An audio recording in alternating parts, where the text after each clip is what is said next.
No, COVID-19 is not airborne. COVID-19 transmits via droplets, and what we mean are these small little particles of moisture, liquid. These particles, when they come out of your mouth, they drop. And so that's why we say between 1 and 2 meters. Anything beyond that, they don't disperse.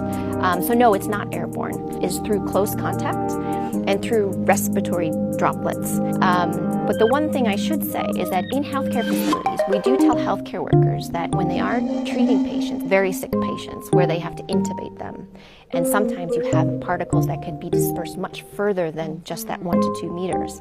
And so in those situations, we tell healthcare workers, you have to use airborne precautions. And so there may be some confusion out there when we say airborne precautions. Those are for healthcare workers performing very specific procedures, but for every day, no. And what they've learned from more than 70,000 cases in China is that very few people actually have runny nose or actually sneeze. Most people will have a fever. Most people will have a cough. What we do worry about is anyone that has shortness of breath or chest pain to make sure that they seek health care very quickly. So I'm not aware of any evidence that this virus transmits between pets and people. There's a lot of investigations that are underway. They have not found this virus in an animal yet, in the zoonotic source of what we believe initially that this outbreak began with people who were in contact with wild animals, not pets. But we have no evidence of this virus in pets and no evidence of this virus transmitting between pets and people. I think you can use swimming pools just fine. Many swimming pools have chlorine in them, and we haven't heard of any transmission happening in swimming pools. So there are some studies that are ongoing right now that look at virus survival. We don't have the full results yet, but what we know from other coronaviruses like SARS and like MERS is that on packages, on certain like cardboard materials, that it doesn't last very long. What is important, though, on certain other surfaces like plastic, that the virus can be inactivated by disinfectants. So if you want to know more about disinfectants and disinfecting your surfaces, go to the WHO site, go in and look at the guidance. You'll find it under coronavirus, and you'll find all that information there. Just because you have a fever and a cough doesn't mean that you're infected with COVID-19. That's really important. It's also flu season. So there's a lot of people around who have a cough, who have a fever. Talk to your colleague, express your concerns, talk to your employers, and just see how can you make sure that you continue to be able to work. And there's a lot of ways in which you can work from home, if that's possible with your type of job. Sounds very simple, it doesn't sound very exciting, but it is incredibly important that you make sure that you wash your hands with soap and water. And if you don't have soap and water, you can use an alcohol-based rub. The second thing that you can do is what we call respiratory etiquette. Sneeze or cough into your elbow, or you use a tissue, and then you throw that tissue away, and then you make sure you wash your hands. And the third thing that is really important is to educate yourself.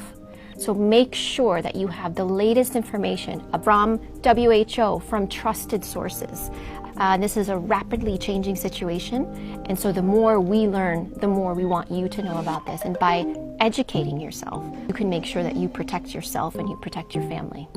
WHO recommends that you wear a mask if you're sick. There's a lot of things that you can do to protect yourself while traveling, and that is making sure that you travel when you're well, you're feeling well, you and your family, making sure, again, you wash your hands a lot, you practice respiratory hygiene, making sure that when you eat food, you're eating cooked food, and so just wearing a mask in general, no, but making sure that if you're having symptoms, respiratory symptoms, that you wear a mask. And what happens if you're, say, coughing into your mask and it gets very wet at the front?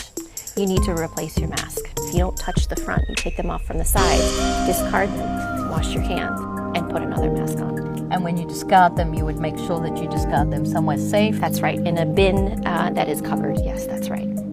I wouldn't even say asymptomatic, but pre-symptomatic, meaning it's a few days before they develop symptoms themselves. And so when you go back and you interview them, oftentimes they say, well, actually I wasn't feeling very well. So it's this pre-symptomatic phase or mildly symptomatic phase.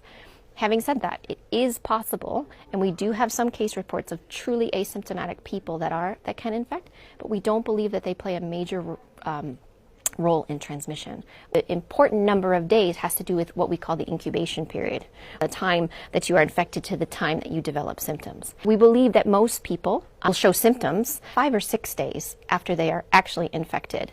What we look for is we look for case pairs. So if I'm a case and you are one of my contacts, then we follow you for a certain number of time to determine how long it takes for you to develop symptoms. So we are constantly looking at data that's coming from countries, and as of right now, we feel very confident that 14 days is the right upper bound.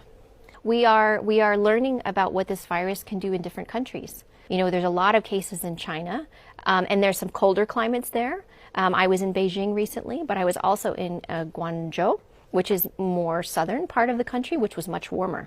And so you do see transmission. It's too early to say if temperature, in terms of outside temperature, has anything to do with virus circulation. But we need to prepare ourselves that this virus can transmit between people anywhere that it goes.